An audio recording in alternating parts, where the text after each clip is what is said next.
selesai dari PP yang pertama, kedua, ketiga, keempat sudah selesai semuanya. Saksi dari dokter sudah ya Pak ya, rekam medis, terus apa namanya, satu lagi tuh rekam medis apa Pak? Psikolog ya semuanya, terus visum juga sudah gitu loh, semua bukti udah lengkap gitu. Saya minta bantuannya aja untuk di Polres sesegerakan gelar kayak gitu. Oke, Bang, apakah ini bukan menjadi bergening poin buat pihak terlapor? Artinya mempersulit di sini dia tidak datang supaya yang di sana juga mungkin untuk minta dicabut kasus yang di Polres gitu loh. Ada kemungkinan seperti itu? Ya kalau menurut saya sih tidak ada hubungannya ya, karena ini dua hal ranah yang berbeda ya, antara pidana dan juga kita melakukan gugatan perceraian.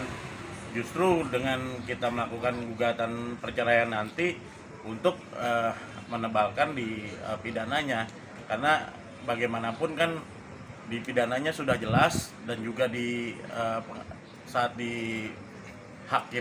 sama hakim kita juga sudah melampirkan, sudah naik penyidikan kok, sudah ada unsur pidananya, tinggal mencari siapa tersangkanya. Dan benar dari klien kami memang kemarin juga ya menantikan ya tanggung jawab dari tergugat ini atau terlapor ini mengenai biaya-biaya untuk anak. Kita punya bukti kok, kita ada bukti yang valid yang nanti kita akan sajikan baik di persidangan, baik di kepolisian, bahwa beliau mampu kok, ada uangnya kok. Kita nanti akan memberikan bukti-bukti, bukannya tidak mampu, tapi mampu ada, dan juga masih ada rumah kok yang tidak ditinggali. Kasihan dong dari dua buah hati kecil. Klien saya saat ini juga masih mengontrak ya. Pak, selama 1 bulan ini saya mohon maaf, saya mau ada syuting film di luar kota, saya bilang gitu. Jadi saya udah sibuk tuh. Ya maunya ya saling nge-backup lah gitu, saling ngebantu ya. Gak usah mikirin orang tuanya ya, yang kasus kayak gini seenggaknya anak yang diperhatiin kan begitu, Mas. Selain rumah tadi apa lagi? Mungkin ada itu lagi, harta lainnya, mobil atau apa? Saya di luar itu sih rumah, dia mungkin tanah ada gitu loh.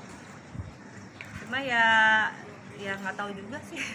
Itu milik bersama atau milik siapa tuh? Ya itu dipunyanya dia. Oh, punya dia. Oke. Lanjut. Tapi kalau untuk kakak sendiri mungkin nantinya akan kita berapa sih nafkah? Ya ada sih yang saya kan segala sesuatu itu berdasarkan perhitungan.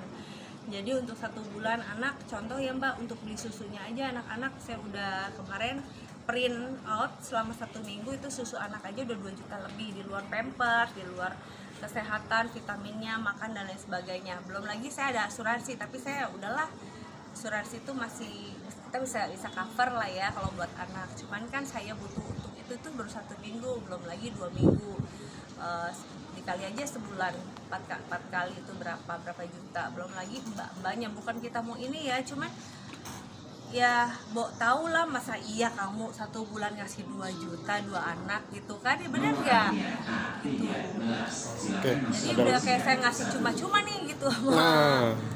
Kayak bayar mbak aja nggak cukup gitu. Ya, jangan sampai nanti sadarnya saat udah ditahan, sudah jadi terpidana, sudah di penjara, dan itu kan juga yang beliau sebagai pengusaha kan tentunya juga dapat mencemarkan nama baiknya juga. Itu kan harus beliau pikirin gitu loh kan, kolega-kolega bisnisnya. Karena kita nggak akan cabut kalau misalnya beliau kepada klien sendiri, kalau masih bisa membuat klien saya terenyuh untuk memaafkan, ada tanggung jawabnya, klien saya juga tentunya membuka pintu ya. Tapi kalau misalnya tidak, ya sudah, hukum pidana akan jalan terus seperti itu. Dan bisa bilang masih membuka jalur damai kekeluargaan ya? Ya kita tentunya melihat ya, kemarin kan dia juga mengajak mediasi, kita datang kok. Lama Dia lagi bersurat. dia mintanya mediasi sebulan Iya, ya. bersurat minta mediasi, kita datang. Ternyata cuman meminta maaf doang. Nggak ada apa-apanya, Nggak ada tanggung sementara jawab. kerugian masih banyak ini. Kayak Iya. ini udah cacat ya kan, muka saya ini pakai bedak aja nih, ya kan, belum lagi yang lain-lainnya gitu. Saya juga nggak mau lah cuma damai-damai doang, cuma kayak gitu tangan kosong mau ngapain, toh kita juga punya anak-anak kita ya kan, biar punya kehidupan yang layak lah buat anak kita kayak gitu. Dan tentunya nanti anak-anak ini kan akan bertumbuh besar, ini akan menjadi jejak digital loh.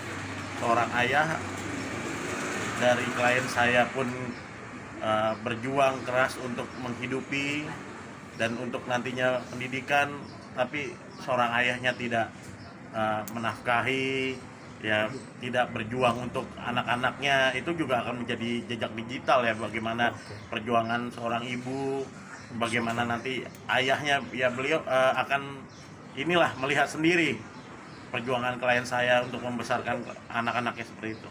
Oke. Ya. Kita tuh udah ngasih waktu lah, udah ngasih waktu banyak ya Pak, ngasih Ya. waktu untuk si bapaknya Yogi tuh udah ngasih waktu banyak dari bulan Februari selama saya dipukulin sampai sekarang.